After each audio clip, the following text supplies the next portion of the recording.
యోబు గ్రంథము 6వ అధ్యాయము. దానికి యోబు ఇట్లని ప్రత్యుత్తరమిచ్చెను. నా దుఃఖము చక్కగా తూచబడునుగాక, దాన్ని సరిచూచుటకై నాకు వచ్చిన ఆపద త్రాసులో పెట్టబడునుగాక. అలాగు చేసిన ఎడల నా విపత్తు సముద్రముల ఇసుక కన్నా బరువుగా కనబడును. అందువలన నేను నిరర్థకమైన మాటలు పలికితిని. సర్వశక్తుడగు దేవుని అంబులు నాలో చొచ్చెను. వాటి విషమును నా ఆత్మ పానము చేయుచున్నది. దేవుని భీకర కార్యములు నాతో యుద్ధము చేయుటకై పంక్తులు తీరుచున్నవి. అడవి గాడిద గడ్డి చూచి ఒండ్రపెట్టునా, ఎద్దు మేత చూచి రంకెవేయునా? ఉప్పు లేక ఎవరైనా రుచిలేని దాని తిందురా? గ్రుడ్డులోని తెలుపులో రుచి కలదా? నేను ముట్టనొల్లని వస్తువులు నాకు హేయములైనను, అవియే నాకు భోజన పదార్థములాయను. ఆహా, నా విన్నపము నాకు నెరవేర్చబడునుగాక. నేను కోరు దానిని దేవుడు నెరవేర్చునుగాక. దేవుడు తన ఇష్టానుసారముగా నన్ను నలుపునుగాక. చెయ్యి జాడించి ఆయన నన్ను నిర్మూలము చేయునుగాక. అప్పుడు నేను పరిశుద్ధ దేవుని మాటలను ఒప్పుకొనకుండలేదని నేను ఆదరణ పొందుదును. మరియు నేనెంత వేదన పడుచుండినను దాన్ని బట్టి హర్షించుదును. నా బలము ఏపాటిది? నేను కనిపెట్టుకొనుట ఎలా? నా అంతము ఏపాటిది? నేను తాలుకొనుట ఎలా? నా బలము రాళ్ల బలము వంటిదా? నా శరీరము ఇత్తడిదా? నాలో త్రాణ ఏమీయూ లేదు కదా. శక్తి నన్ను బొత్తిగా విడిచిపోయెను కదా. కృంగిపోయిన వాడు సర్వశక్తుడగు దేవుని యందు భయభక్తులు మానుకొనినను స్నేహితుడు వానికి దయచూపతగును. నా స్నేహితులు ఎండిన వాగువలెను, మాయమైపోవు జల ప్రవాహముల వలెను నమ్మకూడని వారైరి. మంచు గడ్డలుండుట వలనను హిమము వాటిలో పడుట వలనను అవి మురికిగా కనబడును. వేసవి రాగానే అవి మాయమైపోవును. వెట్ట కలగగానే అవి తమ స్థలములను విడిచి ఆరిపోవును. వాటి నీళ్లు ప్రవహించు దారి త్రిప్పబడును. ఏమీ లేకుండా అవి ఇంకిపోవును. సమూహముగా ప్రయాణము చేయు తేమా వర్తకులు వాటిని వెదకుదురు. షేబా వర్తకులు వాటి కొరకు కనిపెట్టుదురు. వారు వాటిని నమ్మినందుకు అవమానముందుదురు.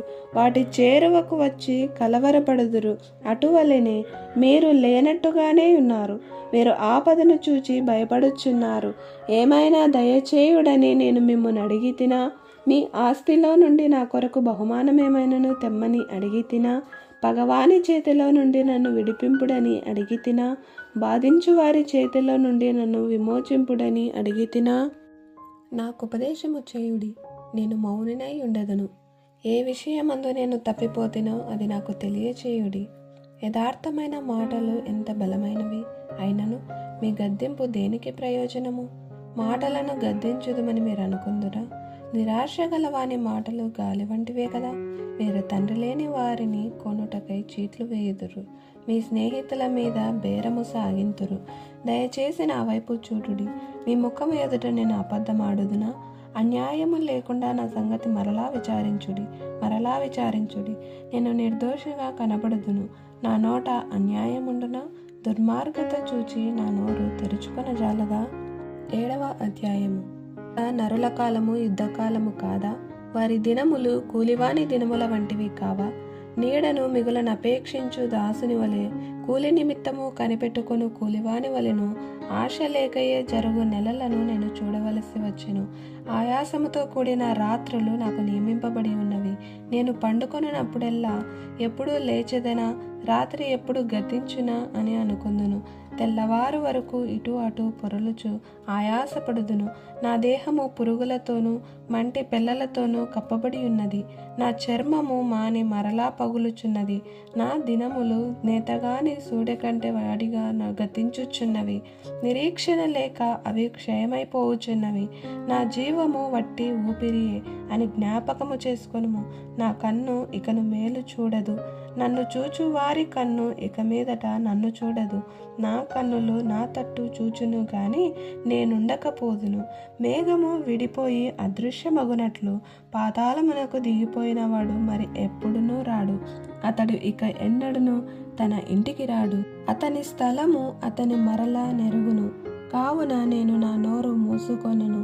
నా ఆత్మ వేదన కొలది నేను మాట్లాడేదను. నా మనోవేదనను బట్టి మూల్గుచుండెదను.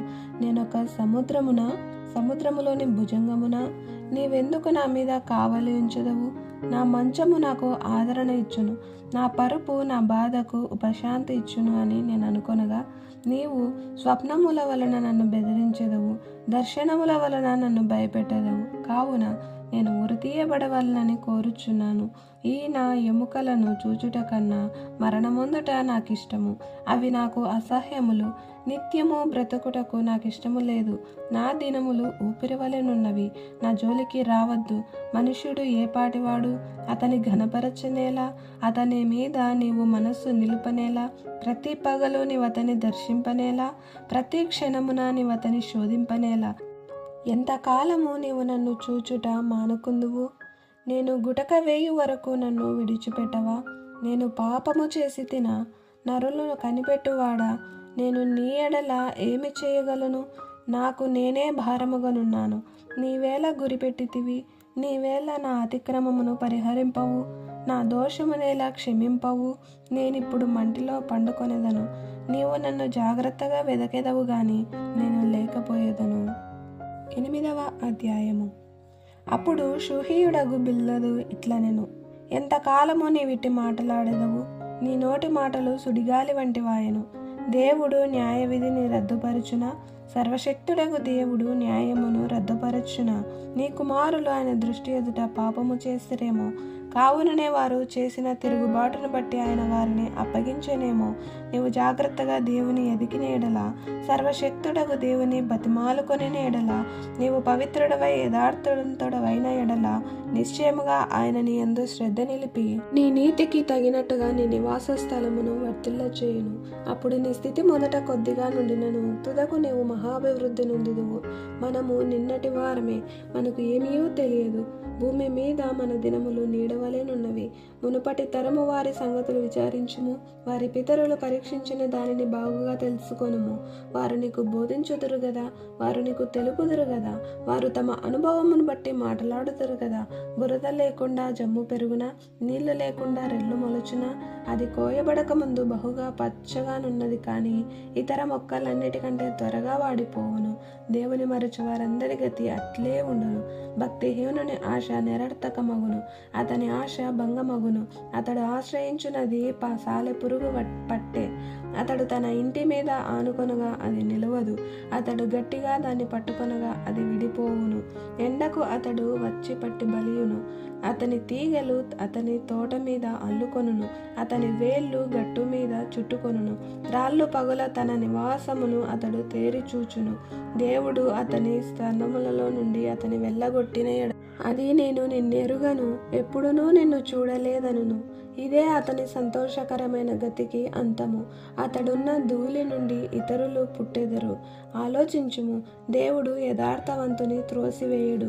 ఆయన దుష్కార్యములు చేయు వారిని నిలువబెట్టడు. నిన్ను పగబట్టు వారు అవమానభరితులగుదురు. దుష్టుల గుడారము ఇక నిలువలేకపోవును. అయితే ఇంకను ఆయన నీకు నోటి నిండా నవ్వు కలుగజేయును, ప్రహర్షముతో నీ పెదవులను నింపును. 9వ అధ్యాయము.